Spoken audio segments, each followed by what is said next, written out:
Assalamualaikum warahmatullahi wabarakatuh. Salam sehat untuk semua. Pada kesempatan ini saya akan memperkenalkan diri saya Fibri Nikatu Tastiani, SSIT MKEP dengan NIDN 10111028901. Dosen Program Studi D3 Kepidanan, Fakultas Ilmu Kesehatan, Universitas Sains Al-Quran Jawa Tengah di Wonosobo. Kewajiban saya sebagai dosen, saya menjalankan tridharma perguruan tinggi, diantaranya penelitian, pengabdian, dan bidang pembelajaran. Pada kesempatan ini, saya akan memaparkan tentang mata kuliah yang saya ampu di program studi D3 Kepidanan, yaitu Asuhan Kepidanan Neonatus, Bayi dan Balita. Mata kuliah ini merupakan mata kuliah keprodian yang terdiri dari 4 SKS, yaitu 2 SKS teori dan 2 SKS praktek, yang berada pada semester 4. Dalam bidang pengajaran ini, saya mengacu pada DEA atau Delivery, Interaction, and Assessment. Delivery adalah proses di mana saya menyampaikan materi pembelajaran yang baik dan menarik sehingga dapat diterima dengan baik oleh mahasiswa. Materi yang saya sampaikan mengacu pada capaian pembelajaran lulusan dari CPL diturunkan menjadi CPMK dan sub-CPMK, di mana keseluruhan sesuai dengan profil lulusan yaitu care provider, seorang ahli media kebidanan yang berperan sebagai pemberi asuhan kebidanan esensial pada masa kehamilan, persalinan, nifas, keluarga berencana, bayi, dan kesehatan reproduksi, dengan melibatkan keluarga dan masyarakat pada tatanan sosial.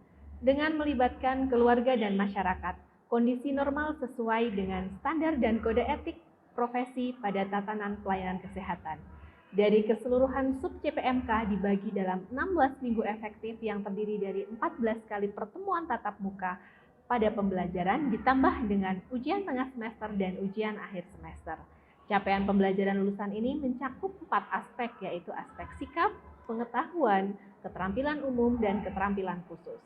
Mata kuliah ini adalah mata kuliah utama program studi yang harapannya setelah menyelesaikan mata kuliah ini mahasiswa mampu mengetahui tentang kebutuhan dasar neonatus bayi dan balita, kebutuhan nutrisi neonatus bayi dan balita, pemantauan tumbuh kembang neonatus bayi dan balita, tanda bahaya neonatus bayi dan balita, deteksi dini komplikasi dan penanganan awal kegawat daruratan pada neonatus bayi dan balita, evidence base dalam asuhan neonatus bayi dan balita, dan manajemen asuhan neonatus bayi dan balita.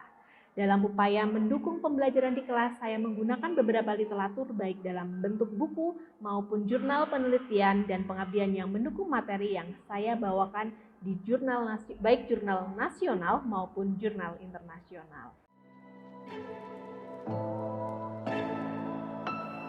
Yang kedua adalah interaction.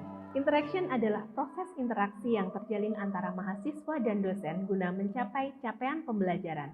Adapun sistem interaction yang saya lakukan di kelas adalah SLC atau Student Learning Center, yang menempatkan mahasiswa sebagai subjek pembelajaran sehingga peserta didik dapat belajar secara aktif, kreatif, mandiri, dan inovatif sesuai dengan kemampuan individu masing-masing. Dalam SLC ini saya menggunakan beberapa aspek. Yang pertama adalah pembelajaran interaktif, yaitu pemaparan materi di dalam kelas oleh dosen dengan menyisipkan pertanyaan pada mahasiswa dan meminta pendapat mahasiswa. Yang kedua adalah small group discussion, di mana metode ini adalah model pembelajaran yang melibatkan mahasiswa dalam bentuk kelompok untuk menganalisis, menggali, dan mendiskusikan topik tertentu. Yang ketiga adalah self-direct learning, dengan memberikan tugas belajar pada mahasiswa dengan tugas membaca dan tugas membuat ringkasan. Dalam menjalankan mata kuliah ini, saya menggunakan Learning Management System atau LMS yang kami sebut dengan Darling. Platform ini merupakan tempat untuk mahasiswa mengisi presensi, mengunduh materi pembelajaran, mengirimkan tugas, mengakses nilai, dan mendapatkan informasi akademik lainnya. Ini adalah aspek interaction yang akan pada pembelajaran yang saya bawakan. Assessment. Assessment adalah proses penilaian untuk mengukur kemampuan mahasiswa secara objektif dalam menerima materi pembelajaran. Dalam aspek ini ada 6 indikator yang saya gunakan. Yang pertama adalah kehadiran, yang kedua penugasan individu, yang ketiga penugasan kelompok, yang keempat ujian tengah semester 35% dan ujian akhir semester 35%. Assessment adalah proses penilaian untuk mengatur kemampuan mahasiswa secara objektif dalam menerima materi pembelajaran. Dalam aspek ini ada 6 indikator yang saya gunakan. Yang pertama kehadiran 10%, yang kedua penugasan individu 10%, yang ketiga penugasan kelompok 10%, yang keempat ujian tengah semester 35%, yang kelima ujian akhir semester 35%. Indikator penilaian tersebut disampaikan pada awal perkuliahan agar mahasiswa dapat mengetahui proses penilaian yang dilakukan oleh dosen pada mata kuliah ini secara transparan dan objektif. Demikian proses pembelajaran yang saya lakukan. Selanjutnya saya akan menyampaikan pembelajaran di kelas dengan micro teaching secara luring. Akhir kata, wassalamualaikum warahmatullahi wabarakatuh. Bismillahirrahmanirrahim. Assalamualaikum warahmatullahi wabarakatuh. Waalaikumsalam warahmatullahi wabarakatuh. Oke, alhamdulillah ya pada hari ini kita bisa bertemu lagi untuk perkuliahan pada hari ini. Pada hari ini kita akan menjalankan perkuliahan dengan teori pemenuhan nutrisi pada neonatus, bayi dan balita. Sebelumnya kita berdoa terlebih dahulu ya. Silakan salah satu dipimpin doa terlebih dahulu.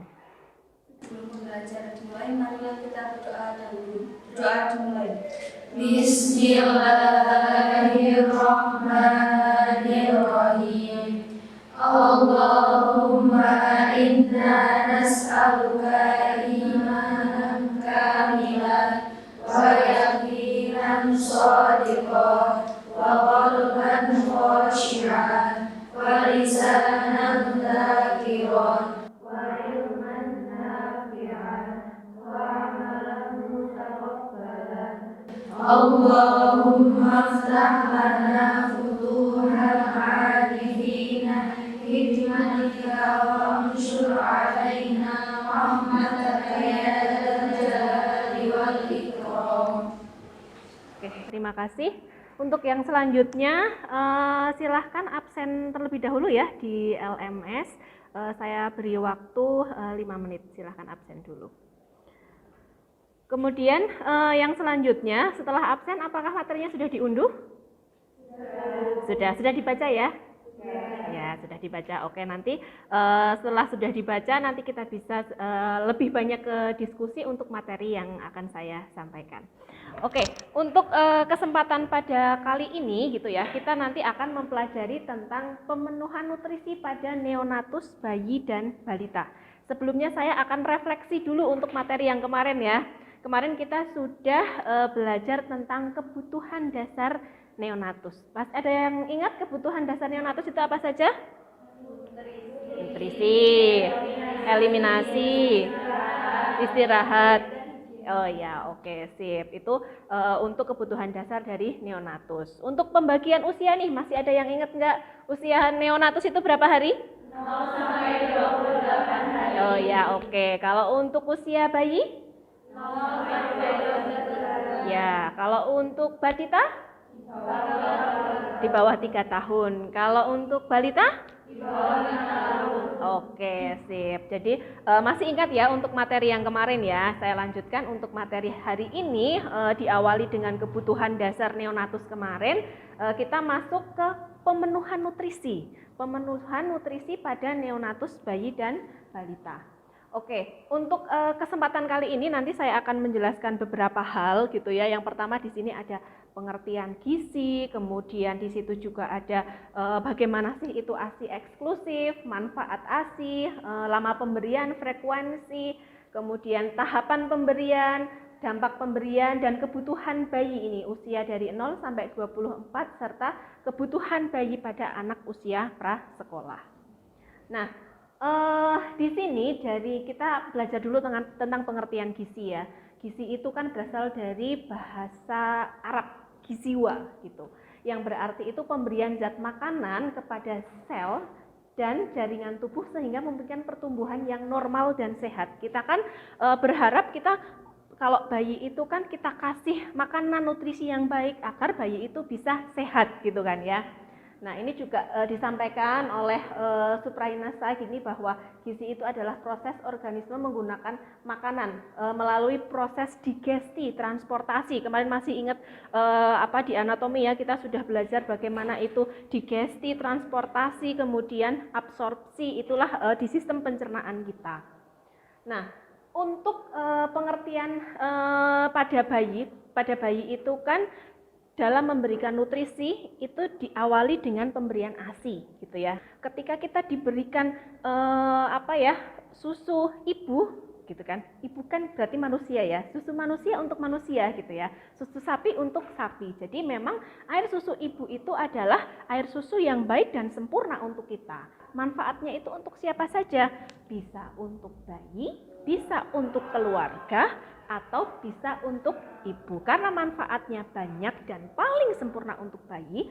Oleh karena itu ASI ini harus diberikan. Nah, kita kupas satu-satu nih manfaat dari ASI untuk ibu gitu ya, untuk bayi, mohon maaf. Jadi yang pertama, karena komposisinya itu sesuai dengan kebutuhan. Di usia awal kolostrum dia akan mempunyai komposisi itu tinggi di imunoglobin gitu ya, karena ketika bayi baru lahir itu kan dia butuh daya tahan tubuh gitu ya, untuk daya tahan tubuh. Kolostrum itu mengandung banyak imunoglobin.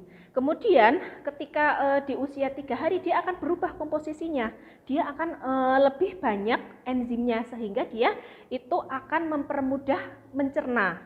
Kemudian setelah 10 hari komposisinya berubah lagi, dia akan lebih banyak mengandung lemak sehingga dia akan cepat tumbuh gitu ya, akan cepat besar. Nah, itu memang sesuai dengan kebutuhan. Kemudian mengandung zat protektif, lactobacillus, kadang di iklan-iklan susu gitu ya, pernah dengar lactobacillus bifidus gitu, karena itu adalah ini bakteri-bakteri baik yang bisa untuk membantu proses pencernaan pada bayi. Termasuk di sini untuk mengurangi kejadian alergi. Kemudian secara psikologis manfaat untuk bayi apa? Kalau dipeluk sama ibunya kan nyaman ya. Iya. Kemudian ketika ditimang gitu ada bonding, ada kedekatan antara ibu dan bayi. Sehingga apa? Sehingga bayinya juga senang, ibunya ketika melihat anaknya jadi bahagia, produksi ASINya menjadi semakin banyak gitu. Kemudian ini juga karies akan menjadi turun. Kemudian yang selanjutnya di sini manfaat untuk ibu, yaitu mencegah perdarahan pasca persalinan. Kenapa bisa mencegah perdarahan? Karena kita itu ketika bayi itu menyusu si ibunya, itu kan akan menimbulkan kontraksi di uterusnya, akan membantu proses involusi uterus, sehingga kalau involusi uterusnya itu bagus, dia akan mengurangi perdarahan. Kemudian bisa digunakan untuk KB nih, KB. Pernah mendengar metode amenorelaktasi? Ya, metode amenorelaktasi itu adalah penggunaan alat kontrasepsi atau KB dengan menggunakan dia itu belum kalau dia belum menstruasi berarti dia masih aman meskipun berhubungan dengan suami, itu dia tidak hamil dengan menggunakan metode amenorelaktasi. Kemudian dengan itu juga bisa mencegah ini nih resiko kanker dan memberikan rasa dibutuhkan. Jadi kalau ibu itu bayinya nangis, butuh air susu ibu, kan ibu merasa dibutuhkan ya, dan merasa bahagia secara psikologis, ibu akan menjadi lebih bahagia. Kemudian yang ketiga, selain manfaat untuk bayi, manfaat untuk ibu juga bermanfaat untuk keluarga. Keluarga apa manfaatnya? Nah, ini secara ekonomis gitu ya, kan lebih ngirit, tidak harus membeli susu formula, tinggal tidak usah hidupin kompor buat memasak air gitu ya. Ketika bayi itu sudah pengen nyusu, ya udah tinggal dikeluarin aja itu air susu ibunya, udah hangat, udah bersih gitu kan ya, udah komposisinya sesuai. Jadi tidak repot. Jadi uangnya itu atau anggarannya bisa digunakan untuk kebutuhan yang lain. Kemudian untuk lama pemberian ASI itu kan ASI itu kan lambungnya itu kan masih kecil, tidak bisa terus kita kasih banyak gitu, enggak. Tapi kita memberikannya itu sering gitu ya, sedikit-sedikit tapi sering, sekitar 4-5 menit. Jadi untuk merangsang produksi ASI selama 10 menit. Kemudian dikatakan jumlah ASI terisap bayi itu pada 5 menit pertama. Jadi sebaiknya ketika menyusui itu bergantian antara kanan dan kiri, payudara kanan dan payudara kiri itu saling bergantian. Kemudian frekuensinya itu bagaimana gitu ya? Frekuensinya itu sebaiknya diberikan secara on demand atau sesering mungkin. Kalau bahasa Jawanya itu apa ya? Ngek-jel gitu. Begitu ngek langsung dikasih jel gitu. Jadi kita memberikan itu sesering mungkin sesuai dengan permintaan bayi. Bayi itu kan kalau misalnya dia menangis itu biasanya ada dua. Kalau enggak dia lapar ya berarti dia ngompol gitu ya. Nah itu kalau misalnya kita memberikan ASI itu bisa sesering mungkin sesuai dengan kebutuhan si bayi. Nah ketika kita memberikan ASI kan wajib memberikan itu selama berapa tadi? 6 bulan. Tapi kan kadang kita sebelum 6 bulan kadang cuti cuma 2 bulan atau 3 bulan, setelah itu harus berangkat. Gimana dong caranya saya ngasih ASI gitu ya? Sekarang sudah ada beberapa alternatif gitu ya. Bahkan ini teman-teman di sini kuliah di sini gitu kan ya. Itu juga harapannya besok lulus bisa mencari penghidupan yang lebih baik, bisa bekerja, bisa mandiri gitu ya. Setara secara gender gitu. Sehingga kita bisa memberikan alternatif bagaimana? Itu dengan menyimpan ASI. Gitu. ASI bisa diperah, sekarang metode perah itu sudah sangat banyak sekali. Ada yang pakai manual tangan, pakai dicolokin ke listrik, kemudian sambil di jaran yang memompa sendiri juga ada gitu ya. Jadi sudah banyak sekali jalan atau cara agar kita bisa menyimpan ASI. Nah, ASI ini di temperatur ruangan itu sekitar 6 sampai 8 jam. Kemudian di lemari es itu sekitar 1 sampai 2 hari. Ini kan bisa cukup lama ya.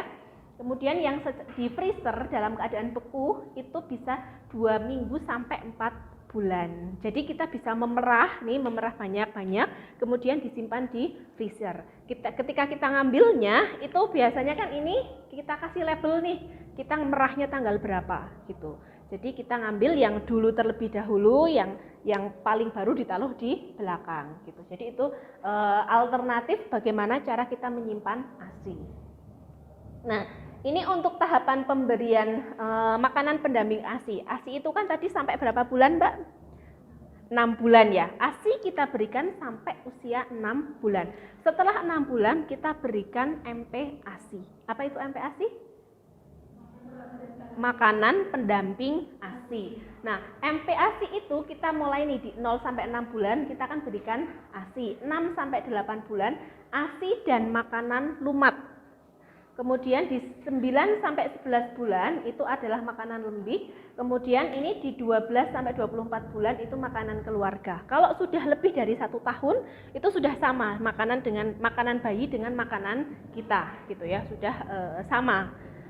Ini untuk tahapan pendampingan ASI atau MPASI. Nah, ini dampak pemberian MPASI secara dini kan kadang ada nih orang tua atau neneknya atau siapa gitu, bahkan dulu bayi baru lahir itu neneknya ambil nasi kemudian dikunyah gitu ya, kemudian hasil kunyahannya dikasihkan ke bayi gitu. Kadang ada yang seperti itu. Nah, apa sih dampaknya gitu ya? Di sini ada menurunkan intensitas penghisapan bayi yang akan beresiko untuk terjadinya penurunan produksi ASI. Kemudian ini pengenalan serealia dan sayur-sayuran tertentu itu bisa mempengaruhi penyerapan zat besi. Seperti yang kita ketahui bahwa zat besi itu fungsinya kan untuk mengikat hemoglobin gitu ya. Hemoglobin itu kan untuk pembentukan sel darah merah. Kemudian resiko diare meningkat karena makanan tambahan itu kan kadang hijiinnya, kemudian makanan tambahan itu kan tidak tahu komposisinya, harus dimasak dengan matang dan sebagainya.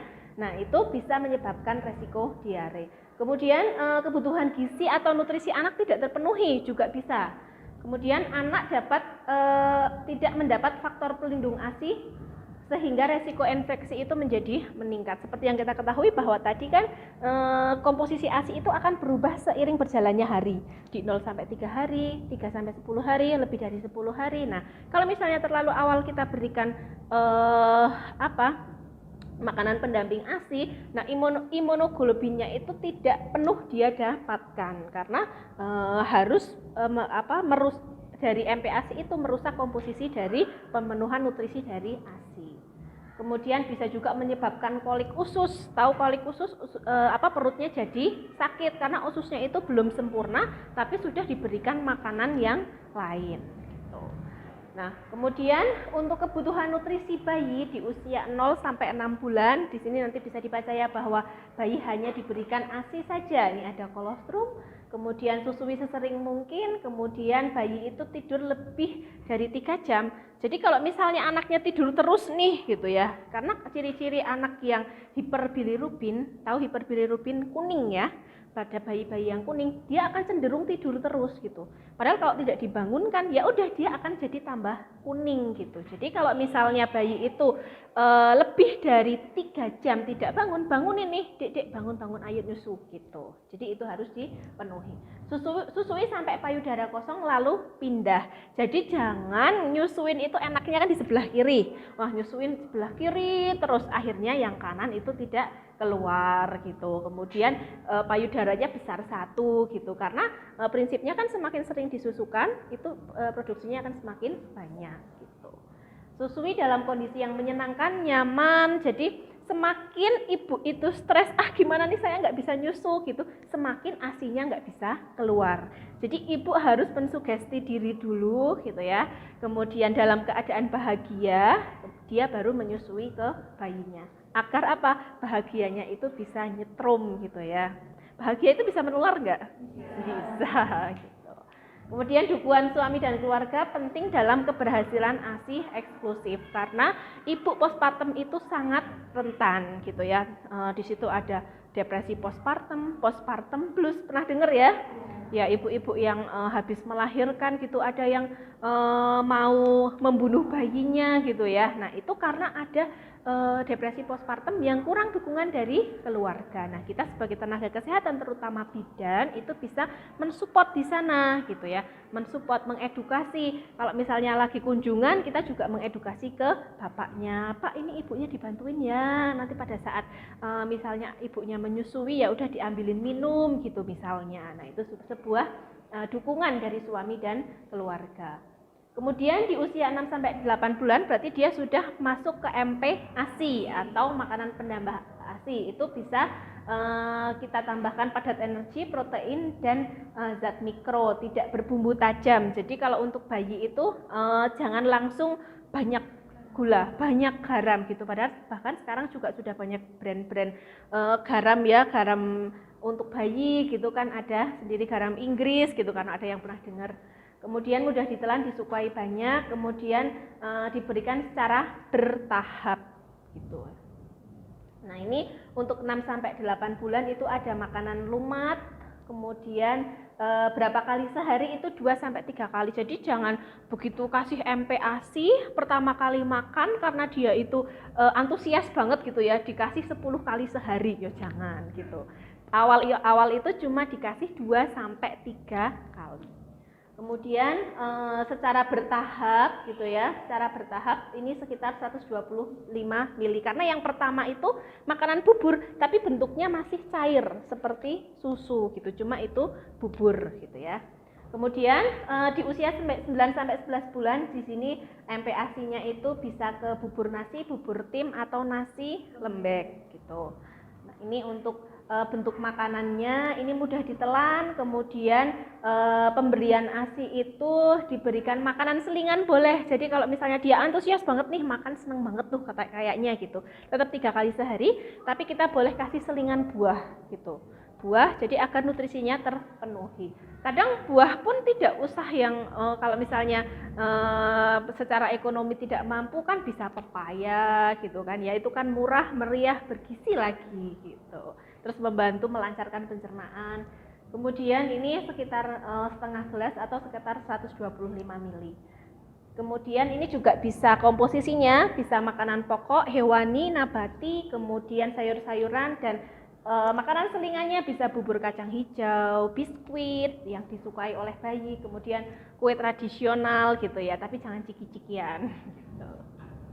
Kemudian kebutuhan nutrisi di 12 sampai 24 bulan di sini dilanjutkan tapi sudah 3 kali sehari, kemudian sudah diberikan makanan seperti orang dewasa. Itu untuk makanan-makanan pemenuhan nutrisi pada bayi, neonatus, dan balita. Mungkin sejauh ini ada yang ditanyakan? Izin bertanya, Ibu. Ya, silakan Mbak Nenden. Caranya agar bayi itu tidak kumuh saat setelah diberikan ASI oleh ibunya itu bagaimana, Bu? Oh ya, oke. Terima kasih pertanyaan yang bagus ya. Jadi gimana sih caranya agar kalau misalnya bayi itu kan setelah diberikan ASI ternyata kok gumoh gitu. Caranya bagaimana? Yang pertama, bayi itu kan setelah disusui, posisikan bayi kita sendawakan. Disendawakan itu ada dua cara. Yang pertama itu bisa dimiringkan, kemudian kita tepuk di bagian punggung agar dengan posisi kepala lebih tinggi dibandingkan punggung. Jadi agar air susu itu bisa masuk ke lambung dengan sempurna. Atau kita bisa taruh bayi itu di pundak kita gitu ya, posisikan kepala di sini, kemudian kita juga bisa sambil berikan nyanyian gitu ya, kemudian kita tepuk-tepuk di bagian punggung sampai bayi itu bersendawa atau ada bunyi gitu. Nah itu cara agar bayi itu tidak gumoh setelah diberi susu oleh ibunya gitu. Cukup jelas Mbak Nenden? Ya, oke, terima kasih. Mungkin yang lainnya ada yang tanya lagi? Oh ya, oke, silahkan. Izin bertanya, Bu. Ya, silakan Mbak Andi. Mengapa pemberian MPASI pada bayi terlalu dini itu bisa menyebabkan penurunan produksi ASI? Oh iya. Terima kasih Mbak Anggi pertanyaannya. Ya, tadi kenapa sih produksi ASI itu makanan MPASI yang terlalu dini itu bisa menurunkan produksi ASI? Kenapa? Karena ketika bayi itu diberikan ASI terlalu dini, itu kan dia berasa kenyang ya. Berasa kenyang, sehingga apa? Dia akan lebih malas untuk menyusu ibunya gitu. Periode untuk menyusu ibunya itu akan berkurang. Padahal apa? Semakin sering disusukan, maka produksi ASI itu akan semakin banyak. Kalau misalnya bayi itu tidak kenyang, kemudian malas menyusu, berarti kan frekuensi untuk menyusunya menjadi menurun. Ketika frekuensi menurun, maka produksi ASI juga akan menurun. Itu sehingga kenapa ketika kita berikan MPASI terlalu dini itu menyebabkan penurunan produksi ASI. Begitu Mbak Anggi, jelas? Ya, oke, terima kasih. Ada pertanyaan lagi mungkin? Oh iya. Kan ada pemakanan pendamping ASI, itu kan sesuai umur ya Ibu. Apa perbedaan bubur kasar, lumat, dan sari? Sekian itu. Itu memang tahapan pemberian ASI sesuai dengan umurnya. Yang pertama itu adalah bubur saring. Jadi 6 bulan pertama ketika dia mulai diberikan ASI itu kita berikan bubur saring. Caranya itu makanan, mau itu bubur, kemudian nasi, kemudian sayur ya, dan sebagainya, ada protein nabati, hewani, kemudian ada sayur, itu kita blender, kemudian kita saring. Kan bentuknya hampir seperti susu ya. Nah, itu yang diberikan pertama kali untuk bayi, itu namanya bubur saring. Kemudian kalau bubur lumat itu bagaimana? Bubur yang tepung nasi, tepung beras ya. Tepung beras itu kita kita masak itu dengan makanan yang lainnya. Misalnya ada brokoli, kemudian daging dan sebagainya yang sudah dicincang, kemudian kita masak. Itu masuk ke bubur yang lumat. Kemudian nanti kalau untuk yang bubur kasar itu yang sudah dalam bentuk beras kemudian kita masak sampai dia hancur. Jadi teksturnya itu masih beras tapi dia sudah kasar. Kemudian boleh ditambahkan dengan makanan yang lain, misalnya tahu yang sudah dikukus, kemudian tempe yang sudah dikukus, itu kita lumatkan di situ. Nah, itu sudah masuk ke bubur kasar. Nah, setelah nanti di usia 12 bulan atau 24 bulan itu sudah sama seperti kita makanannya. Nah, itu perbedaan untuk tahapan pemberian bubur. Begitu Mbak, bisa diterima? Ya, oke. Kalau mungkin untuk pertemuan kali ini ya, untuk pemberian nutrisi pada neonatus bayi dan balita, saya cukupkan sekian ya. Semoga apa yang kita pelajari pada siang hari ini bisa bermanfaat. Ada kurang lebihnya saya mohon, marilah kita akhiri dengan bacaan hamdalah bersama-sama. Alhamdulillahirabbil alamin. Saya akhiri. Assalamualaikum warahmatullahi wabarakatuh. Waalaikumsalam.